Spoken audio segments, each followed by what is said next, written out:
o vídeo de hoje vai ser sobre o arrebatamento e sobre o Espírito Santo, né? Muita gente tem essa dúvida, se o arrebatamento vai ser antes, se o arrebatamento vai ser depois, se o arrebatamento vai ser durante a tribulação. E a gente vai ver isso, meus queridos, com todo o embasamento bíblico. E o Espírito Santo, meus queridos, ele também faz parte desse contexto, por quê? Por causa da doutrina pré-tribulacionista dispensacionalista, né?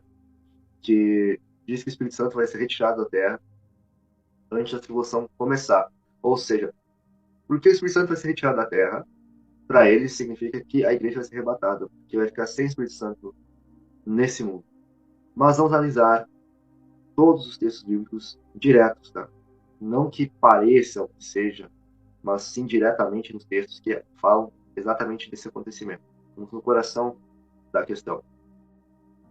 O arrebatamento secreto não há, presta atenção, não há nenhum versículo bíblico que mostre que a igreja não passará pela grande tribulação, certo?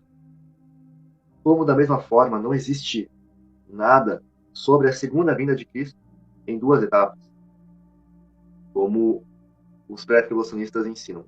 Vai haver duas etapas da vinda. Uma, arrebatamento secreto, e a segunda, quando ele vier, né, ao toque da última trombeta, que vai ser quando ele vai vir de fato pisando aqui nessa terra, lá no Monte das Oliveiras, certo? Então, continuando.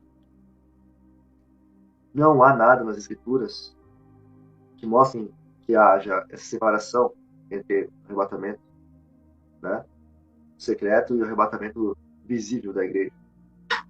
Também não há nada, porque não há nada de secreto e silencioso nos relatos que descrevem o arrebatamento da igreja. Agora vamos para o primeiro texto, certo? Que está lá em 1 Tessalonicenses, capítulo 4, versículo 16 ao 17, onde diz assim: porque o mesmo Messias descerá do firmamento com alarido, presta atenção, com alarido, com voz do arcanjo, com a trombeta do Altíssimo, e os que morreram no Messias ressuscitarão primeiro. Então aqui a gente já encontra uma ordem, né, para o arrebatamento. E o que acontece por primeiro? Primeiro tem que ressuscitar aqueles que morreram em Cristo. Vamos continuar aqui. Depois nós, os que ficarmos vivos, seremos arrebatados juntamente com eles nas nuvens, a encontrar com o Messias nos ares, e assim estaremos sempre com o Messias. Certo? Vamos para o segundo texto, que está em Mateus 24, verso 31, onde diz assim: e ele enviará os seus anjos com forte som de trombeta, os quais reunirão os seus eleitos desde os quatro ventos, de uma a outra extremidade dos céus. Então, meus queridos, vocês podem ver claramente que a própria Escritura já vai desembaralhando as coisas para nós. Basta a gente ter o discernimento de seguir os pontos corretos, certo? Continuando mais um texto agora. Está lá em Lucas, capítulo 21, verso 36, onde diz o seguinte: vigiai, pois, em todo o tempo, orando, para que estejam atentos e possam escapar de todas as coisas que vão acontecer, ou seja, a grande tribulação. Então a gente tem que estar atento, porque a gente vai ficar aqui durante a tribulação que o texto está dizendo. Não podemos tirar de contexto aqui. Temos que seguir esse contexto. E estar de pé diante do Filho do Homem. Isso a gente também encontra em 1 Tessalonicenses, capítulo 4, versículo 17, onde Paulo confirma essa fala de Cristo aqui, sobre o arrebatamento da igreja. Certo? E esse estar de pé aqui, meus queridos, significa estar vivos. Igual Paulo disse, depois nós que ficarmos vivos, seremos arrebatados juntamente com eles. Com eles quem? Com os que ressuscitaram em Cristo. Agora a gente vai ver quando que vai acontecer essa ressurreição dos justos, para assim a gente saber quando, em que período que vai acontecer o arrebatamento, se é antes, durante ou depois da tribulação. Vamos ver os textos aqui, tá?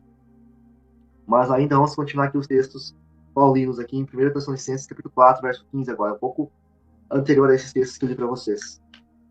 Vos declaramos por palavra do Senhor, nós, os vivos, os que sobrevivermos até a vinda, aqui eu traduzi diretamente no grego para vocês, para ficar mais fácil a compreensão, certo?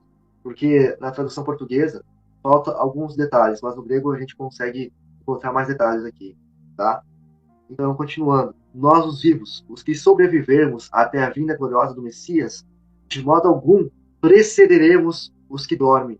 Ou seja, o que a gente entende nesse texto? Né? Que primeiro tem que haver a ressurreição dos justos.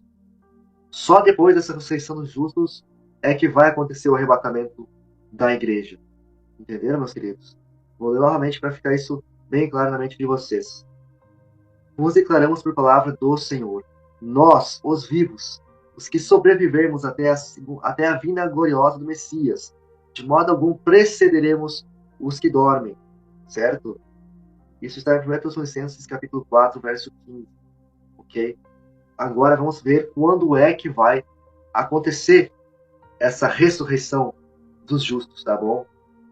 A gente vai para o primeiro texto que está lá em João capítulo 6, versículo 39 ao 40, onde diz assim: E a vontade do Pai que me enviou é esta, que nenhum de todos aqueles que me deu se perca. Agora vem a questão aqui, de quando é que vai ser essa ressurreição dos justos e depois o arrebatamento. Mas que eu o ressuscite no último dia. Quantos últimos dias existem? Apenas um último dia. Ou seja, toda essa fala de sensacionalistas cai por terra aqui. Um simples texto que já mostra que a ressurreição dos justos será somente no último dia. E só há um último dia. Não é últimos dias, mas um único último dia. Vamos para mais textos onde Cristo fala diretamente isso, sobre a ressurreição dos justos. Tá? O segundo texto está em João capítulo 6, um pouco mais abaixo disso que eu li para vocês, no verso 44, onde diz o seguinte: Ninguém pode vir a mim se o Pai que me enviou ou não trouxer, e eu o ressuscitarei no último dia. Ou seja, mais uma vez a expressão último dia, mais uma confirmação que o arrebatamento não pode acontecer antes da ressurreição dos justos. E esta ressurreição dos justos acontece no último dia, uma única vez. Entenderam? Outro texto, João capítulo 6, versículo 54 agora. Diz assim: Quem come a minha carne e bebe o meu sangue tem a vida eterna, e eu o ressuscitarei no último dia. Agora, para vocês verem que não há novidade nessa ressurreição do último dia, que não é algo inventado por cristãos, a gente vai para outro texto onde Marta fala também da ressurreição do último dia. Então a gente vê que os judeus já sabiam que haveria essa ressurreição no último dia, certo? Então vamos lá para o texto, está em João capítulo 11, verso 24. Diz assim, quando Cristo ele revive Lázaro, Marta diz isso instantes antes de acontecer o reavivamento de Lázaro. Diz assim: Disse-lhe Marta, eu sei, há de ressuscitar na ressurreição do último dia. Ou seja, novamente, essa expressão, ressurreição, acontecendo no último dia. Então, vimos o que até aqui?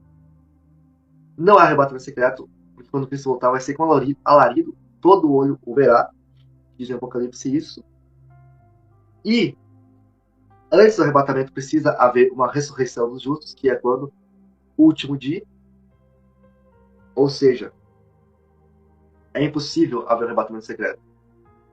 Vocês entenderam que isso é uma falácia dispensacionalista.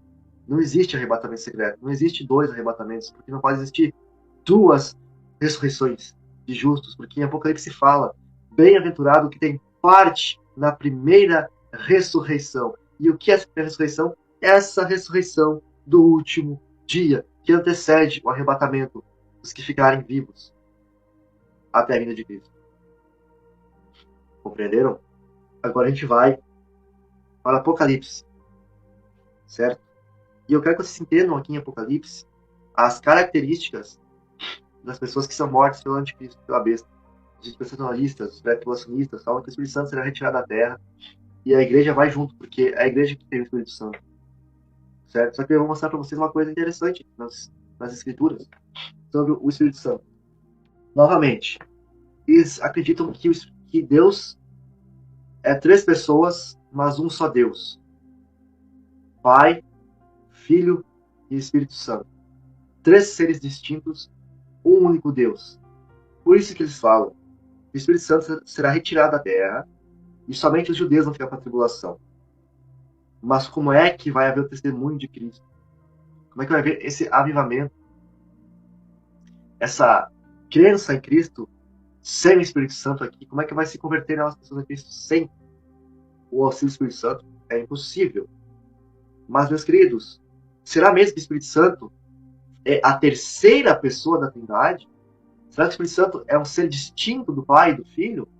É isso que a Escritura nos fala? Vamos para o coração da questão novamente, em textos-chave aqui. Vou ler para vocês primeiramente em Atos, tá bom? Atos, capítulo 7, versículo 55. Vejamos só, que coisa interessante.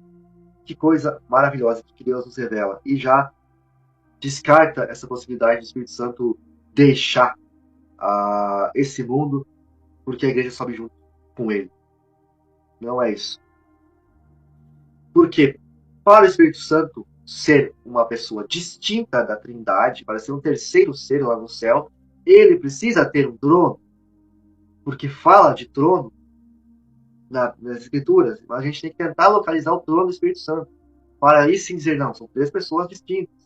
Vamos ver se a gente encontra em textos diretos isso. Está lá em Atos capítulo 7, verso 55, onde fala da morte, do martírio de Estevão. Mas Estevão, olhem só, cheio do Espírito Santo, da suposta terceira pessoa da Trindade, um Deus onipotente, onisciente, onipresente, ou seja, se é um terceiro Deus, tem que ter as características de um Deus, que é onipotente, onisciente, onipresente, tem que estar em todos os lugares do tempo. Mas será que é isso que o texto está nos mostrando? Vamos ver o que acontece. Tá? Mas Estevão, cheio do Espírito Santo, fitou os olhos no céu e viu a glória de Deus e Jesus, que estava à sua direita. Ora, onde está o Espírito Santo aqui? Ele não é uma terceira pessoa? Não é um Deus onipotente, onisciente, onipresente? Será mesmo que o Espírito Santo é uma terceira pessoa? Ou será que o Espírito Santo é outra coisa e esse conhecimento foi passado distorcido para nós? Vamos ver. O texto vai explicar. E outros textos vão explicar também para vocês essa questão. E aí, depois dessa questão explicada, vou passar novamente para o contexto do arrebatamento. Mas como o vídeo também é sobre o Espírito Santo, quero deixar isso claro na mente de vocês, porque isso aqui também quebra o argumento pré-tribulacionista que fala que o Espírito Santo vai ser retirado da terra e a igreja junto com ele. Continuando no verso 56 agora. E disse, eis que vejo os céus abertos e o Filho, ou seja, Cristo, em pé, à destra de quem? À destra de Deus, ou seja, à destra do Pai. Ok. Cadê o Espírito Santo? Não está aqui. E já vou explicar para vocês por que ele não está aqui. Pelo mesmo motivo que ele não está em Apocalipse 22, verso 3, por exemplo, lá no final de tudo. Vamos lá. Vamos ver se a gente encontra dessa vez, então, o Espírito Santo aqui. Vamos ver. Lá em Apocalipse 22, verso 3. Será mesmo que tem um trono para o Espírito Santo? Vamos ver. Nunca mais haverá qualquer maldição. Nela estará o trono de Deus e do Cordeiro. Os seus servos o servirão. Vou ler de novo. Nunca mais haverá qualquer maldição. Nela estará o trono de Deus. Ou seja, não há nem os tronos de Deus e o trono do Cordeiro. É um trono compartilhado entre Deus e o Cordeiro. Vejamos de novo. Nunca mais haverá qualquer maldição. Nela estará o trono de Deus e do Cordeiro. Vejam só. Que maravilha. Não tem o terceiro trono, nem sequer 2 tronos, mas o Filho e o Pai compartilhando o mesmo trono. Por quê? Porque na visão de Estevão, Cristo estava à destra do Pai. Ele não estava no trono, não estava assentado no trono. Agora ele está assentado no trono. Entenderam? Vamos para João capítulo 17, verso 21 agora. Aqui na oração sacerdotal de Cristo. Vamos tentar encontrar o Espírito Santo aqui de novo. Vamos ver se a gente encontra o Espírito Santo aqui? Vamos ver. A fim de que todos sejam um, a fim de que todos sejam um, ok? Como és tu, quem? Ó Pai, em mim. Ou seja, vou repetir aqui para ficar claro. A fim de que todos sejam um, e como és tu, ó Pai, em mim, e eu em ti, ou seja, Pai e Filho, somente. Também sejam eles em nós. Em nós quem? Cristo e o Pai. Ok? Cadê o Espírito Santo? Por que Cristo não fala do Espírito Santo aqui? Por que Cristo não diz assim, meus queridos? A fim de que todos sejam um. Como és tu, ó Pai, o Espírito Santo e eu, por exemplo. Não, ele não fala do Espírito Santo. Por quê? O Espírito Santo, na verdade, essa tradução Espírito Santo está equivocada. E a gente pode ver isso no grego, que está assim no grego. Espírito do Santo. Não Espírito Santo, como se fosse um ser distinto do Pai, mas o Espírito do Santo. E quem é o Santo? Deus, o Altíssimo. Ele é o Santo. Os Santos Santos, lembram? De Moisés, da tenda, do tabernáculo, enfim. Ele é o Santo. Muitas vezes a Escritura fala o Santo Espírito de Deus, ou o meu Santo Espírito, Deus falando. Ou seja, é o mesmo ser. Deus, o Altíssimo, ele mesmo é o Espírito Santo. Por isso que não há três pessoas. Há o Pai, o Filho e o Espírito Santo, que é o próprio Deus, o próprio Altíssimo, o próprio Criador. Por isso que é desnecessário Cristo colocar uma terceira pessoa aqui, sendo que já está ele e o Pai, que são o próprio Espírito Santo. Vocês entenderam? Mas vamos para um texto aqui que os trinitarianos costumam usar para provar a Trindade. Está em Lucas, o primeiro texto. Está em Lucas, capítulo 3, verso 22. Lucas 3, 22. Aqui no batismo de Cristo, vamos ver, fala do Espírito Santo. Mas vamos ver de onde está procedendo esse Espírito Santo. Vamos ver aqui. Vamos lá. Ó. E o Espírito Santo desceu sobre ele em forma corpórea como pomba. O Espírito Santo desceu sobre ele em forma corpórea como pomba. E ouviu-se uma voz do céu. A voz do Espírito Santo? Não. A voz do Pai. Tu és o meu filho amado, em ti me comprazo. Ou seja, desceu o Espírito do Santo, que é o Deus, o Pai, certo? Nesse caso, porque Cristo estava na terra, então esse Espírito procedeu do Pai para o Filho, em forma de pomba, como uma pomba, semelhante, enfim. E dizendo, quem? O Pai dizendo para o Filho, tu és o meu filho amado. Porque a gente não encontra a Escritura uma vez o Espírito Santo falando. Nenhuma vez o Espírito Santo é um Deus mudo, meus queridos, não é um Deus mudo.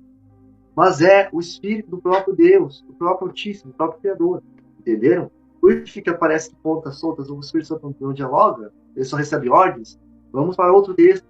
Em João, capítulo 14, versos 16 ao 17. Vamos lá. De novo, Cristo aqui falando para o Pai. Para o Pai. E eu rogarei ao Pai. Por que rogar ao Pai? O Espírito Santo não é um ser distinto? Não é um Deus onisciente, onipotente, onipresente? Vamos ver. E eu rogarei ao Pai, e ele vos dará outro Consolador. Ou seja, o Espírito do Pai. Jesus está pedindo para o Pai derramar o seu Santo Espírito sobre nós. Vocês entenderam? No Pentecostes, sabe o que acontece isso? É o próprio Espírito de Deus, do Pai, o do Altíssimo, sobre os discípulos de Cristo. Entenderam? Não é um terceiro Deus, uma terceira pessoa distinta, uma trindade. Não. Não. Tanto que Cristo pede a quem? Ao Pai para enviar o Consolador. Ou seja, ele pede ao Pai para enviar o seu Espírito. Como o Pai mesmo enviou a ele no batismo. Como a gente acabou de ler agora. Vocês entenderam? Ficou claro para vocês isso? Agora, meus queridos, vamos continuar o nosso estudo sobre o arrebatamento. E agora ficou claro essa questão do Espírito Santo, não são terceira pessoa distinta da Trindade, e por isso não pode ser retirado da terra no suposto arrebatamento secreto, que já é um argumento antibíblico. Vamos continuar os textos. Tá lá em Apocalipse 20, verso 4, diz assim: E vi tronos, Quem? De Deus? Do Pai e do Espírito Santo? Não. E vi tronos e assentaram-se sobre eles, e foi-lhes dado todo o poder de julgar, e vi almas daqueles que foram decapitados, ou seja, esses que foram decapitados a quem? Justamente os cristãos, os que estão dando testemunho de Cristo. Pelo testemunho de Jesus e pela palavra de Deus. E que não adoraram a besta, nem a sua imagem, e nem receberam o sinal em suas testas, nem em suas mãos. E viveram e reinaram com o Messias durante 1000 anos. Aqui vai ser sobre o estudo que eu vou fazer com você sobre o sacerdócio, o reino sacerdócio, que aqui fala sobre e viveram e reinaram com Cristo durante 1000 anos. Esses 1000 anos aqui é a palavra-chave para o próximo estudo que eu vou passar para vocês, tá? Continuando, agora vamos passar para 1 Tessalonicenses, versículo 5, verso 4, diz assim: Mas vós, irmãos, já não estáis em trevas, para que aquele dia, olha só, aquele argumento, Cristo vem como ladrão, Cristo vem como ladrão, arrebatamento secreto porque Cristo vem como ladrão. Vamos ver o que o texto nos diz. Mas vós, irmãos, não estáis em trevas, para que aquele dia, ou seja, a vinda gloriosa de Cristo, a sua volta, que aí sim, nesse dia sim, ele vai vir para arrebatar a igreja, mas depois da ressurreição dos mortos, como a gente viu aqui, tá? Vos surpreenda como ladrão. Ou seja, a igreja que está acordada não vai ser pego como ladrão. Quem vai ser pego de surpresa são os ímpios. Porque Cristo fala isso em Mateus 24, que nos tempos de Noé também aconteceu assim. Noé avisava, ninguém deu bola para Noé. Aí veio o dilúvio e levou a todos, instantaneamente. Foram pegos de surpresa. Ou seja, o dilúvio os pegou como um ladrão também. Outro texto, para quase encerrar aqui, para não ficar muito longo, Apocalipse 13:10. Se alguém leva para o cativeiro vai. Se alguém matar a espada, é necessário que seja morto pela espada. Né? Aqui está a perseverança e a fidelidade dos santos, ou seja, os mártires. Eles morreram, deram suas vidas, como diz lá em Apocalipse 20, que a gente acabou de ler. Né? Aquele texto que eu li para vocês aqui em Apocalipse 20, verso 4, que fala dos decapitados pelo testemunho de Cristo e pela palavra do Altíssimo. Ou seja, está batendo Apocalipse 3:10. Mais um texto. Vamos para mais um texto. Apocalipse 2:10. Não temas as coisas que tens de sofrer. Eis que o diabo está para lançar em prisão algum dentre vós, certo? Para ser dispostos à prova. E tereis tribulação de 10 dias. Ser fiel até a morte e dar-te-ei a coroa da vida. Ou seja, os mártires, eles são fiéis até a morte. Por isso estão recebendo a coroa da vida. Ficou claro, irmãos, essa questão do arrebatamento?